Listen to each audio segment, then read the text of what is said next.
আমন্ত্রণ দীপ্ত সংবাদে আপনাদের সাথে আছি আমি ইয়াসমিন সুমনা। শিশু রামেসা ধর্ষণ ও হত্যার দায়ে মৃত্যুদণ্ডপ্রাপ্ত আসামি সোহেল রানা ও তার স্ত্রী স্বপ্না আক্তারের জেল আপিল শুনানির জন্য গ্রহণ করেছে হাইকোর্ট। আজ বিচারপতি মোহাম্মদ আলীর বেঞ্চ এই আবেদন গ্রহণ করে। রাজধানীর পল্লবীতে ধর্ষণ ও হত্যাকাণ্ডের শিকার হয় ৮ বছরের শিশু রামিসা। এদিকে নারী ও শিশু নির্যাতন দমন আইনের মামলাগুলোর দ্রুত নিষ্পত্তির লক্ষ্যে গঠিত হাইকোর্টের বিশেষ বেঞ্চে প্রাথমিকভাবে ২০টি ডেথ রেফারেন্স বা মৃত্যুদণ্ড অনুমোদন মামলা রয়েছে। প্রথম দিনের শুনানির তালিকায় আছে ২০২৫ সালে মাগুরার ৮ বছরের শিশু আসিয়াকে ধর্ষণ ও হত্যার দায়ে মৃত্যুদণ্ডপ্রাপ্ত মোহাম্মদ হিটু শেখের ডেথ রেফারেন্স।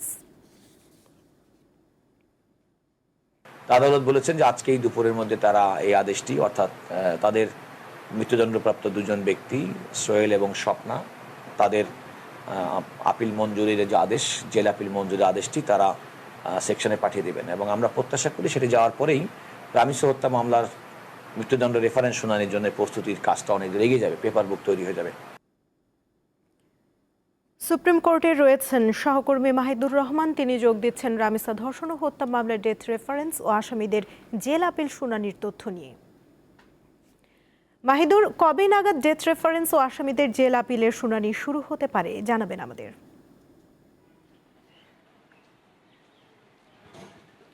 জি সুমনা, আজকে কিন্তু পৃথক দুইটি আদালতে এই মামলাগুলির নিষ্পত্তি হয়, অর্থাৎ যেই 20টি ডেথ রেফারেন্সের মামলা সেটি কিন্তু বিচারপতি ভীষ্মদেব ওনার আদালতে হয়েছে, শুনানি হয়েছে এবং শুনানিতে রাষ্ট্রপক্ষে কিন্তু অ্যাটর্নি জেনারেল নিজে উপস্থিত ছিলেন। অপরদিকে বিচারপতি মোহাম্মদ আলীর যে বেঞ্চ, সেই বেঞ্চে কিন্তু শুধুমাত্র রামিসা হত্যার যে মামলাটি সেই মামলার বিচার কাজের জন্য সেখানে শুনানি হয়। তো রামিসা হত্যা মামলা শুনানিতে আজকে কিন্তু যে দুইজন আসামি সোহেল এবং তার স্ত্রী স্বপ্না খাতুন, এই দুইজনের কিন্তু নিম্ন আদালতের রায়ের পর তারা জেলের মাধ্যমে তারা জেল আপিল করে এবং জেল আপিল আদালত শুনেছে, শোনার পরে সেটি অ্যাকসেপ্ট করেছে। এরপরে যেই কার্যক্রমটি রয়েছে যে তার যে মামলার নথি সেই নথিভুক্ত করা হয়েছে, তার যে ডেট রেফারেন্সের কপি সেই ডেট রেফারেন্সের কপি কিন্তু গত সপ্তাহেই হাইকোর্টে এসে পৌঁছেছে। তবে এটার যে মূল পেপার বুক, এই পেপার বুকটি কিন্তু আজকে রেডি করার জন্য আদেশ দিয়েছে হাইকোর্ট এবং এই পেপার বুকটি রেডি হতে 1 থেকে 2 কর্মদিবস লাগবে এবং এই পেপার বুকটি রেডি হওয়ার পরপরই কিন্তু এই মামলাটির মূল যে শুনানি সেই শুনানিটি শুরু হবে বিচারপতি মোহাম্মদ আলীর যে বেঞ্চ সেই বেঞ্চে এবং এখানে আপিল করবেন অ্যাটর্নি জেনারেল নিজে। অ্যাটর্নি জেনারেল কিন্তু আজকে আমাদেরকে ব্রিফিংয়ের মাধ্যমে জানিয়েছেন যে তারা মামলার যে অগ্রগতি, তারা অগ্রগতি ন্যায় বিচারের মাধ্যমে দ্রুততার সাথে করতে চান। তিনি বলেন যে দ্রুততা নয় বরং ন্যায় বিচার যাতে প্রতিষ্ঠিত হয় সেজন্যই তারা এই মামলা শুনানির জন্য একদম পূর্ণ প্রস্তুতি নিয়েছেন। অপরদিকে আজকে এনএক্স ভবনের যে 20 নম্বর কোর্ট অর্থাৎ ভীষ্মদেব, সেখানে কিন্তু আজকে 20টি এই ডেথ রেফারেন্স মামলা পূর্বের যে মামলা রয়েছে এই 20টি ডেথ রেফারেন্স মামলা শুনানিও অনুষ্ঠিত হয়েছে, যার মধ্যে সবচেয়ে গুরুত্বপূর্ণ ছিল আসিয়া হত্যা মামলা এবং নোয়াখালী সোনাগাজীর যে নুসরাত হত্যা মামলা। এগুলির যে ডেথ রেফারেন্সের শুনানি সেগুলোও কিন্তু হয়, সেগুলোও কিন্তু প্রথম দিনের যে শুনানি সেই শুনানিগুলি অনুষ্ঠিত হয়েছে এবং পরবর্তী শুনানির জন্য সেই রকমভাবে কোনো এখনো পর্যন্ত ডেট দেয় না, এখনো চলমান রয়েছে। তবে এই যে বিশেষ যে বেঞ্চ, এই বেঞ্চে অ্যাটর্নি জেনারেল জানিয়েছেন যে এই বেঞ্চে কিন্তু দ্রুততার সঙ্গে এবং ন্যায় বিচারের মাধ্যমে এই বেঞ্চে এই বিচারগুলি কার্যক্রম সম্পন্ন করা সম্ভব। অপরদিকে আমাদেরকে কিন্তু এটিও জানিয়েছেন যে আসামি সোহেল এবং স্বপ্না তারা তাদের আপিলে যেসব যুক্তি তুলে ধরেছেন, সোহেল কিন্তু জানিয়েছেন যে তিনি সেই সময় নেশাগ্রস্ত ছিলেন, তার পরিবার অভাবের মধ্যে রয়েছে, তিনি নেশাগ্রস্ত অবস্থায় তিনি বুঝতে না পেরে এই ধরনের একটি নেক্কারজনক ঘটনা ঘটিয়েছেন, যার কারণে তিনি মাপ চেয়েছেন। অপরদিকে স্বপ্না খাতুন, তার স্ত্রী স্বপ্না খাতুনকে তিনি নির্দোষ দাবি করে এই শুনানির মাধ্যমে নির্দোষ দাবি করে কিন্তু তিনি এই আপিলটি করেছেন। এই আপিলের মাধ্যমেই কিন্তু পরবর্তীতে শুনানি হবে। অ্যাটর্নি জেনারেল জানিয়েছেন যে তারা আশাবাদী আগামী 2 কার্য দিবসের মধ্যেই পূর্ণাঙ্গ শুনানি শুরু হবে। তো আপাতত আমার কাছে এই মুহূর্তে ছিল সর্বশেষ তথ্য। সুমনা। মাহিদুর, ধন্যবাদ আপনাকে। মৌলভীবাজারে বড়লেখা সীমান্তে বর্ডার গার্ড বাংলাদেশ বিজিবির গুলিতে এক ভারতীয় চোরা কারবারি আহত হয়েছে। শনিবার রাত 10:30টার দিকে এই ঘটনা ঘটে বলে প্রেস বিজ্ঞপ্তিতে জানিয়েছে বিজিবি। মৌলভীবাজারের বড়লেখা সীমান্ত এলাকায় নিয়মিত টহল কার্যক্রম পরিচালনাকালে বিজিবির সদস্যরা 2 জন সন্দেহভাজন ভারতীয় চোরাকারবিকে চ্যালেঞ্জ করলে তারা ধারালো অস্ত্র দিয়ে টহল দলের উপর আক্রমণের চেষ্টা চালায়। বিজিবির সদস্যরা আত্মরক্ষা ও পরিস্থিতি নিয়ন্ত্রণের জন্য গুলি চালালে এক চোরাকারবারি আহত হয়। আহত ব্যক্তিসহ অন্য চোরাকারবারি ভারতে পালিয়ে যায়।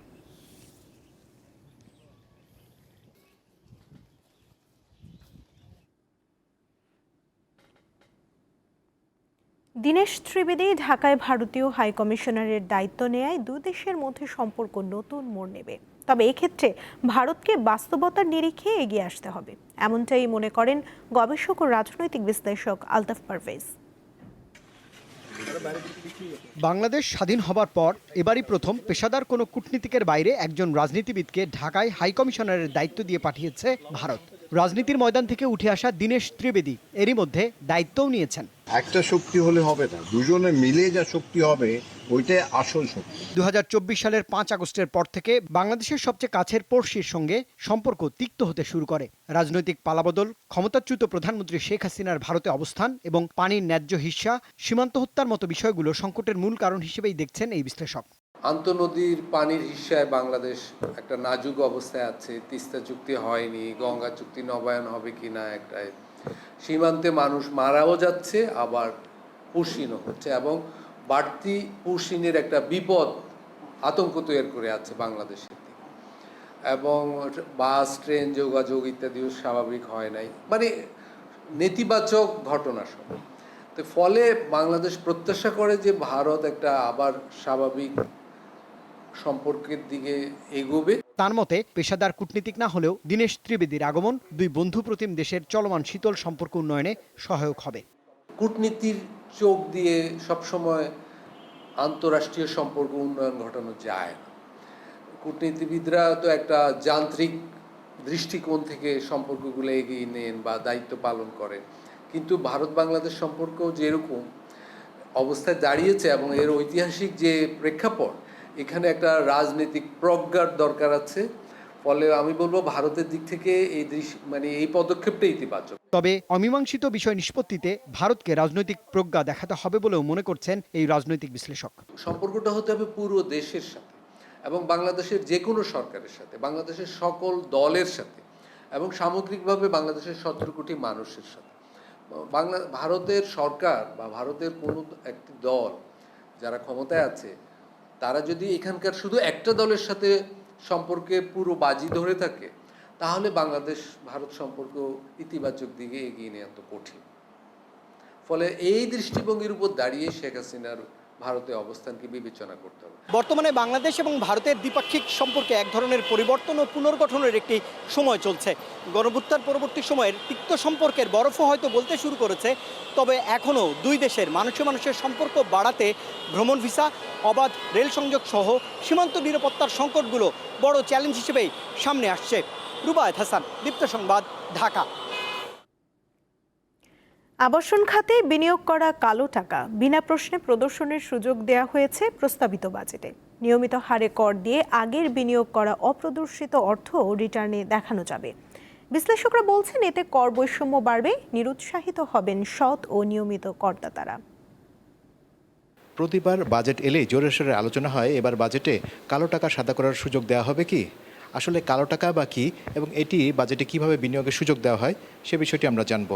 ধরা যাক একজন ব্যক্তি 3 বছর আগে ঢাকায় 2 কোটি টাকা দিয়ে একটি ফ্ল্যাট কিনেছেন, কিন্তু দলিলে মূল্য দেখিয়েছেন 50 লাখ টাকা, বাকি 1.5 কোটি টাকার তথ্য গোপন করেছেন। প্রচলিত আইন অনুযায়ী এই অপ্রদর্শিত অর্থই কালো টাকা। 1.5 কোটি টাকা রিটার্নে প্রদর্শন করতে চাইলে এই ব্যক্তিকে 30% হারে 45 লাখ টাকা আয়কর পরিশোধ করতে হবে। আর আয়কর দপ্তর প্রকৃত মূল্য উদ্ঘাটন করে এবং করদাতা রিটার্নে এর ঘোষণা দিতে চায়, তবে তাকে আরও 9 লাখ টাকা জরিমানা হিসেবে কর পরিশোধ করতে হবে। এজন্য নতুন বাজেটে কালো টাকা প্রদর্শনের সুযোগ দিতে আয়কর আইনে নতুন বিধান যুক্ত করা হয়েছে। বাজেটে কালো টাকা সাদা করার সুযোগ দেওয়া হলে কর বৈষম্য অনেকটাই বাড়ে বলে মনে করছেন বিশ্লেষকরা। আসলে কিভাবে এই বৈষম্য বাড়ে চলুন তাদের কাছে শুনি। যারা সৎ করদাতা রেগুলার কর দিয়ে আসছেন, তাদের উপরে একটা অন্যদের তুলনায় যারা কর ফাঁকি দিয়েছেন তাদের সাথে আসলে একটা বৈষম্য সৃষ্টি হয়, সেটা যে মোরাল কিন্তু সেটা ভালো নয়, সেটা আমরা মোরাল হ্যাজার্ড তৈরি করতে পারে। 2023-24 অর্থ বছরের বাজেটে 10% কর দিয়ে কালো টাকা সাদা করার সুযোগ দিয়েছিল আওয়ামী লীগ সরকার। 2024-25 অর্থ বছরে সেটি 15% উন্নীত করা হয়। 24-এ জুলাই গণঅভ্যুত্থানের পর ক্ষমতায় এসে অন্তর্বর্তী সরকার এই সুযোগ বাতিল করে দেয়। অর্থনীতিবিদরা বলছেন, জমির দলিল মূল্য ও বাজার মূল্যের মধ্যে অসামঞ্জস্যতা থাকায় কালো টাকা তৈরির সুযোগ বাড়ছে। সরকারের অনেক নিয়মের কারণে কিছু কিছু ক্ষেত্রে, বিশেষত জমি ক্রয় বিক্রয়ের ক্ষেত্রে, মৌজার দাম নির্ধারণের ক্ষেত্রে একটা বৈসাদৃশ্য আছে, এবং সেটার কারণে অনেক টাকা সেটা কালো হয়ে যায়। জমি কেনা বেচায় এই অসামঞ্জস্যতা দূর করা হলে আগামীতে এ ধরনের কালো টাকা সাদা করার প্রয়োজন পড়বে না বলেও মত তাদের। জমির কারণে যে কালো টাকাটা হয়। শাহরিয়ার ইমন, দীপ্ত সংবাদ, ঢাকা। আন্তর্জাতিক প্রসঙ্গ। ইরানের সঙ্গে আজ যুক্তরাষ্ট্রের শান্তি চুক্তি সই হবে, এমনটাই জানালেন মার্কিন প্রেসিডেন্ট ডোনাল্ড ট্রাম্প। শনিবার নিজের সামাজিক যোগাযোগ মাধ্যম ট্রুথ সোশ্যালে ট্রাম্প লিখেছেন, রোববার চুক্তি স্বাক্ষরের পরপরই হরমুজ প্রণালী সবার জন্য উন্মুক্ত হবে। তবে ইরানের পররাষ্ট্র মন্ত্রণালয় জানিয়েছে, চুক্তির বিষয়ে তেহরান তাড়াহুড়ো করার পক্ষে নয়।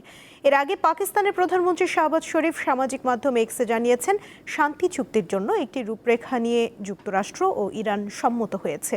পরবর্তী 24 ঘন্টার মধ্যে তারা প্রাথমিক চুক্তিতে স্বাক্ষর করবে বলে আশা করা হচ্ছে।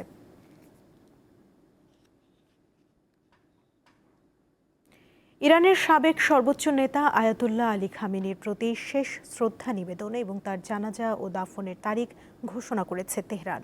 দেশটির রাষ্ট্রায়ত্ত গণমাধ্যমের বরাত দিয়ে আল জাজিরা জানিয়েছে, 4 জুলাই তেহরানে তার শেষ বিদায়ের আনুষ্ঠানিক কার্যক্রম শুরু হবে, আর 9 জুলাই নিজ শহর মাশহাদে খামেনিকে দাফন করা হবে।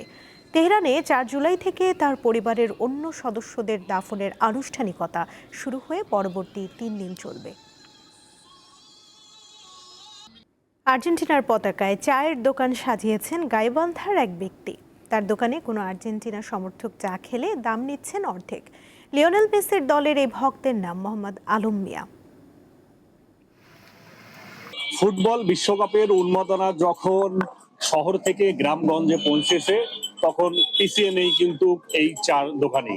গাইবান্ধার সদর উপজেলার খানকা শরীফ এলাকার এই চা দোকানি আলম ভাই, তিনি তার প্রিয় দল আর্জেন্টিনাকে ভালোবেসে এবং মেসিকে অনুপ্রেরণা হিসেবে নিয়ে কিন্তু আর্জেন্টিনার পতাকার আদলে তার চার দোকানটি কিন্তু রঙিন করে তুলেছে।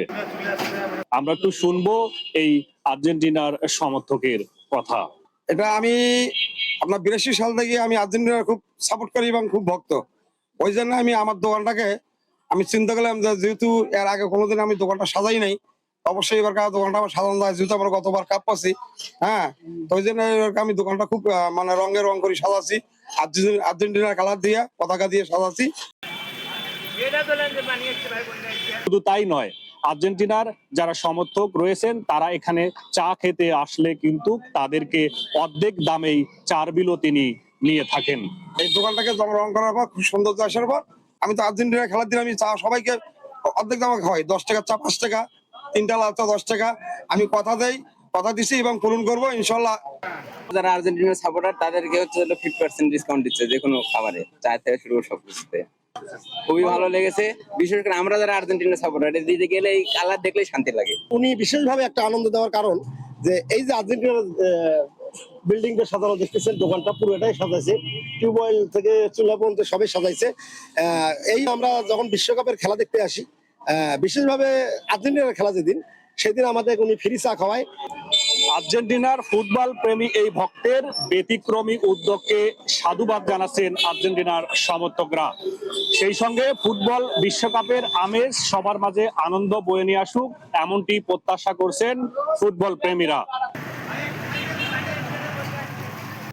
গাইবান্ধার খানকা শরীফ থেকে আতর রহমান রানা, দীপ্ত সংবাদ। বাংলাদেশের সর্বোচ্চ এখন ফুটবল বিশ্বকাপের উন্মাদনা। অলিতে গলিতে ব্রাজিল ও আর্জেন্টিনার ব্যানার, ফেস্টুন, প্ল্যাকার্ড। প্রিয় দলের জার্সি গায়ে আনন্দে মেতে উঠছেন ভক্ত অনুরাগীরা।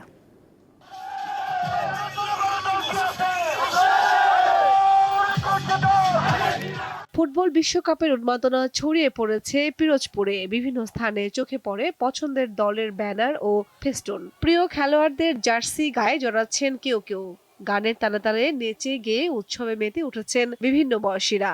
খেলা পছন্দ করি, আমরা আর্জেন্টিনা দলকে সমর্থন করি।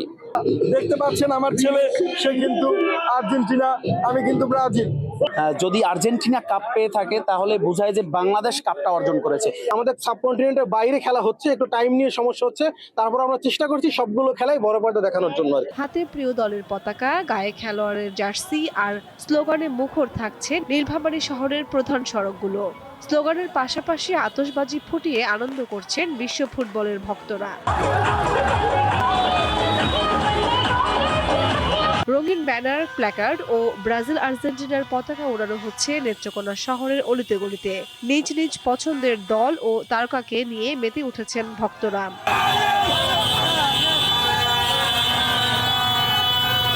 নওগাঁয় আর্জেন্টিনা ও ব্রাজিল সমর্থকদের মধ্যে হয়ে গেল প্রীতি ফুটবল ম্যাচ। শহরের জিলা স্কুল মাঠ প্রাঙ্গণে এই খেলার আয়োজন করে নওগাঁ জেলা মিউজিক ফোরাম। নারায়ণগঞ্জের সোনারগাঁয়ে ব্রাজিল সমর্থকরা বর্ণাঢ্য মোটরসাইকেল শোভাযাত্রা করেছে। মহাসড়ক জুড়ে 5 বার বিশ্বকাপ জয়ীদের উচ্ছ্বাস ছিল চোখে পড়ার মতো। ফুটবল বিশ্বকাপ খেলা মানেই সমর্থকদের আনন্দ উল্লাস আর উন্মাদনা। নাটোর জেলার ব্রাজিল ফুটবল অ্যাসোসিয়েশনের পক্ষ থেকে বের করা হয় বর্ণাঢ্য শোভাযাত্রা।